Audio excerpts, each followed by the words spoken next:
Ya, saya ke Mas Billy. Mas Billy, dengan kondisi kekisruhan yang timbul selama ini, apakah ada rencana Presiden untuk memanggil secara langsung Mendikbud?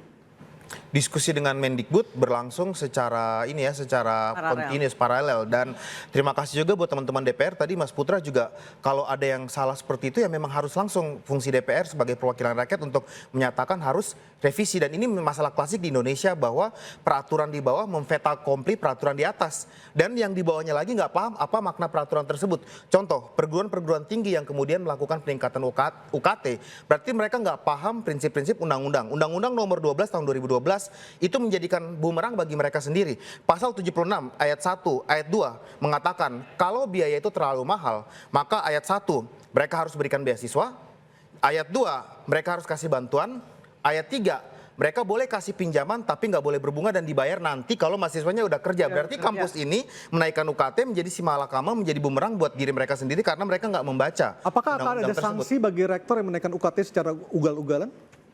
Seharusnya ya, kalau diskusi saya ya dari waktu masalah kasus pinjol, berkali-kali saya meminta kepada DPR untuk memanggil para rektor yang melakukan pinjol karena itu sudah tidak konstitusional, tidak berdasarkan undang-undang, berarti itu sudah melanggar hukum. Panggil dan kemudian sidang mereka gitu. Baik, Mas Najib, tadi sebelum jeda saya tanya, apa yang ditawarkan kampus Anda dengan kenaikan harga seperti itu? Apakah labnya baru atau alat-alatnya terbaru, ruangannya semuanya digital gitu? Memang yang ditawarkan oleh salah satu kampus kami ini kan dia sedang proses menuju PTNBH gitu. Itu salah satunya. Kenapa makanya katanya salah satu. Tapi kok dibebankan ke mahasiswa? Itu salah satu alasannya kenapa kok mau PTNBH tapi dibebankan ke mahasiswa. Ini kan seharusnya kampus-kampus di Indonesia ini jangan mensalahartikan PTNBH ini untuk mengeruk uang-uang mahasiswa. Seharusnya kan PTNBH itu adalah keluasan perguruan tinggi negeri agar mereka bisa memanfaatkan otonomi-otonomi khusus mereka seperti otonomi akademik, misalnya menjual hak cipta atau melakukan kerjasama dengan universitas di luar negeri atau menyewa-nyewa tanah-tanahnya seperti di IPB gitu. Boleh interupsi itu? Boleh, silakan. Ya, saya kira memang PTNBH ini jangan dijadikan alasan untuk meningkatkan uang kuliah.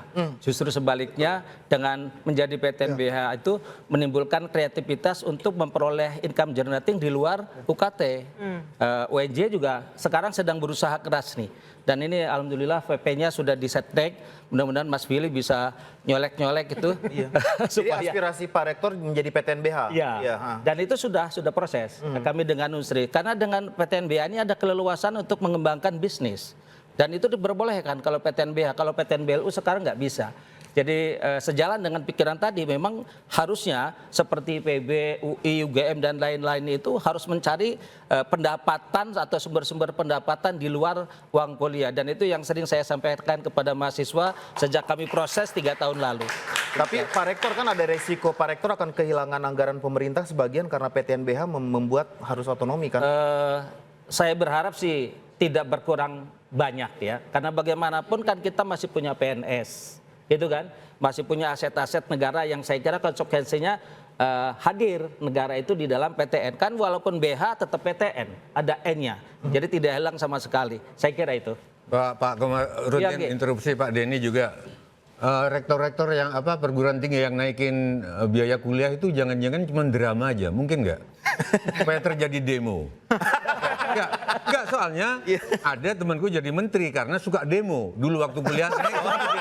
Namanya Budi Aris Setiadi. Karena jadi Menkominfo. Dia tukang demo, begitu biaya naik demo. Cek sejarahnya. Betul. Jangan-jangan karena memang ingin jadi mencetak menteri. Karena orang yang suka demo atas biaya kuliah nanti gedenya jadi menteri. Nah, sebenarnya gini, tentang terkait kualitas rektor. Malam ini kita hadir 2 rektor yang memang bagus sekali. Yang tadi IPB itu cukup mengesankan 47%.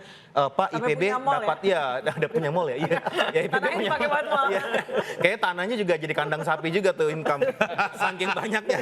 Jadi 47% mereka dapat sendiri itu impresif sekali, ataupun dari UNJ. Nah, yang saya ingin kritisi Ada interupsi. sebentar. Yang saya ingin kritisi adalah mekanisme pemilihan rektor yang sangat-sangat politis yang harus kita rubah agar kita memilih rektor-rektor yang kreatif. Jangan politis sekali pemilihan. Mas Billy silakan, ada interupsi. Oke, baik, terima kasih. Universitas Tinggi Jakarta. Saya setuju dengan pernyataan Mas Billy tentang salah satu rektor dari universitas itu sedikit kreatif karena berdasarkan studi kasus yang ada tadi untuk berdasarkan COVID-19 itu kan ada namanya pembebasan UKT, penundaan UKT. Tapi apakah ditindaklanjuti sampai saat ini? Karena untuk semester Diterusin lalu apa enggak gitu? ada beberapa teman-teman saya yang keadaan orang tua itu mungkin sedang tidak baik ekonominya. Pada saat masuk mungkin dia masih keuangannya masih membaik. Ketika dia sudah berkuliah, dia mengajukan namanya kenaikan UKT ataupun penghapusan UKT. Tapi nyatanya itu tidak ada tindak lanjut dari staf rektor ataupun staf dari birokrat. Itu Oke. tanggapan dari parker ini seperti apa? Karena nantinya ini bisa jadi bumerang kepada mahasiswanya, bisa juga mereka putus kuliah. Ya, Karena boleh. balik lagi tidak bisa membayar UKT. Boleh saya jawab ya? Bang Putra. Boleh saya jawab. Jadi masalah UKT yang terkait dengan pandemi COVID-19 di luar dugaan kita, dampak ekonomi yang dialami oleh orang tua mahasiswa itu ternyata berkelanjutan. Ketika masker sudah dicabut, bukan berarti orang tua langsung dapat pekerjaan, punya gaji sebelum pandemi COVID-19. Padahal UKT dan BKT-nya itu tidak ada COVID-COVID-nya. Naik terus gitu kan ya. Nah ini yang terjadi, bahkan di DKI Jakarta, di dapil saya Jakarta Timur itu terjadi. Nah masalahnya ini adalah ketika kita sudah berhasil memperjuangkan, saya masih ingat tuh, 3 semester. Saya pribadi memperjuangkan 3 semester untuk anak-anak di Jakarta Timur, DKI Jakarta, yang kita usulkan kepada pemerintah untuk mendapatkan bantuan UKT karena orang tuanya tidak mampu. Kemudian kita minta dilanjutkan, pemerintah memang APBN tidak mampu. APBN tidak mampu untuk membiayai lagi karena memang tidak punya bebannya sudah begitu besar. Termasuk sekarang ini. Nah, makanya itu tadi model-model bisnis atau model-model pembiayaan pendidikan untuk mereka yang betul-betul tidak mampu, itu harus ada kearifan lokal dari kearifan dari pimpinan dari kampus itu sendiri. Jadi jangan dipukul rata, jangan digebiah uyah gitu ya. Harus dilihat per keluarga bahkan. Ya Pak Rektor ini karena kita ini bukan memproduksi, tapi kita ini bagaimana menciptakan talenta dari anak-anak mahasiswa ini, gitu ya. Yang kita mau bangun ini saat ini Indonesia namanya itu talenta, Prof. Betul. Ya, bukan hanya sekedar sarjana dan lain sebagainya. Gitu. Jadi anak-anak yang agile, yang mereka bisa mampu menghadapi tantangan dan lain sebagainya. Dan ingat loh, dalam kita menghadapi pandemi kemarin kita itu luar biasa. Kita menjadi acuan, kita menjadi barometer, banyak negara lain belajar dari kita. Bahkan salah satu universitas ternama, John Hopkins University, memberikan apresiasi. Intervensi itu namanya gotong royong. Iya. Waktu pandemi nggak ada negara lain yang di depan rumahnya itu ada kresek isinya nasi. Iya. Karena tetangga-tetangga nggak mungkin masuk, tapi dia ngirim kresek. Itu nggak ada di negara lain. Nah mungkinkah pendidikan dibikin kayak gitu? Mungkin juga ngasih makan. Nah, gitu loh. Mungkin juga negara lain nggak makan nasi. Loh, enggak, tapi yang nggak nasi tapi maksudku Sepakat, ya. saya sering lihat di pagar-pagar Gotong itu. royong. Nah, semangat itu kenapa nggak diterapkan di pendidikan? Baik, saya ke Prof. Denny dulu. Prof. Denny, kalau mahasiswa di IPB, apakah dipermudah ketika misalnya tadi Bang Putra mengatakan masker sudah dicopot, tapi pendapatan orang tuanya masih berpengaruh akibat COVID hingga saat ini. Apakah memungkinkan bagi mahasiswa IPB untuk meminta keringanan biaya UKT? Oh, sangat mungkin. Jadi di kami itu namanya ada peninjauan UKT ya. Jadi kami tentu menetapkan UKT berdasarkan pertama tentu pendapatan orang tua, latar Dan belakang. tidak dipersulit ya Prof? Tidak dipersulit. Bahkan dia bisa mengajukan per semester. Semester ini sudah turun, semester depan masih kesulitan, mengajukan lagi penurunan sangat bisa. Baik, saya ke Mas Najib. Mas Najib, adakah rekan Anda, teman sekampus Anda yang sampai di putus kuliah gara-gara UKT ini? Kalau sampai putus kuliah saat ini dalam pendataan kami belum ada, tapi memang banyak yang melakukan pencutian. Karena seperti yang tadi disampaikan oleh temannya dari UNJ, kalau sistem banding di tiap-tiap universitas itu sangat sulit. Gitu. Jadi kita yang tadi benar kata Bang Putra ya, bahwasannya setelah COVID itu bukan berarti kita langsung mendapatkan pekerjaan orang tua kita, tapi kita tetap survive untuk mendapatkan kondisi finansial yang baik dan yang bagus gitu. Tapi dari PTN ini, dari perguruan tinggi itu acuh tak acuh dengan kondisi mahasiswanya. Padahal kan kita ini sebagai investasi bangsa untuk nantinya meneruskan. Kampus Anda termasuk yang membuka dialog tidak soal kenaikan UKT ini? Itu belum ada, karena Sampai kita sekarang? sedang melakukan audiensi sampai saat ini dari pihak kampus itu belum mau bertemu dengan kita. Gitu. Boleh saya Kita dilempar-lempar terus. Silakan. Saya kira saya perlu menjawab karena pertanyaan tadi juga dari UNJ, saya harus jelaskan di UNJ bahwa tadi yang sudah dijelaskan Bang Pandana Baban, Putra. Bang Putra. Dia aja nggak yakin, yang merasa tersinggung. Kacau, Anda cuma ngirim putranya. Kacau. Mohon maaf. Kacau. Error, jadi error ini.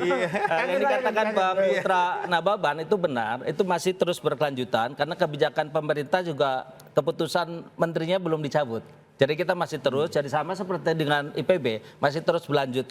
Tapi memang skalanya sekarang berbeda. Kenapa? Yang dulu minta keringanan dan sebagainya kan sudah banyak yang lulus. Sementara yang baru-baru kan banyak sudah kerja. Tapi kalau ada kasus seperti tadi, Mas, saya bisa pastikan itu akan selesai kalau surat itu sampai ke kami. Karena banyak juga permohonan-permohonan ketika dikeluhkan mereka ngeluh gini-gini, ketika diverifikasi ini nggak memenuhi syarat, syaratnya kan ada gitu, gini. Dulu sebelum ada kebijakan COVID itu ada kebijakan penurunan UKT dengan disebut dari peninjauan kalau pekerjaannya berhenti karena meninggal karena PHK itu boleh penurunan UKT. Kalau dulu cuma satu saja kebijakannya, itu boleh diturunkan, tapi ada yang mengajukan dia tidak diberhentikan pekerjaannya, tidak meninggal, tapi karena anaknya kuliah lagi katanya, jadi bebannya banyak. Nah, yang seperti ini agak berbeda gitu. Jadi saya intinya memastikan kami tidak boleh ada mahasiswa yang putus kuliah karena tidak mampu membayar. Karena itu bisa dialihkan untuk mendapatkan beasiswa sebenarnya, dan kami prioritaskan itu baik dengan KIPTA ataupun beasiswa saya yang lain. Banyak sekali UNJ dapat dari Gudang Garam, dari Jarum, dari Astra, itu luar biasa banyak. Jadi kalau di total itu kami dengan yang mendapatkan beasiswa ya sekitar 40% ada, termasuk yang tadi ada KIPTA dan sebagainya. Demikian, Mbak. Saya ingin menyangga dari Prof. Komarudin. Saat ini kan yang kita pertanyakan itu bagaimana transparansi perguruan tinggi saat kami melakukan banding.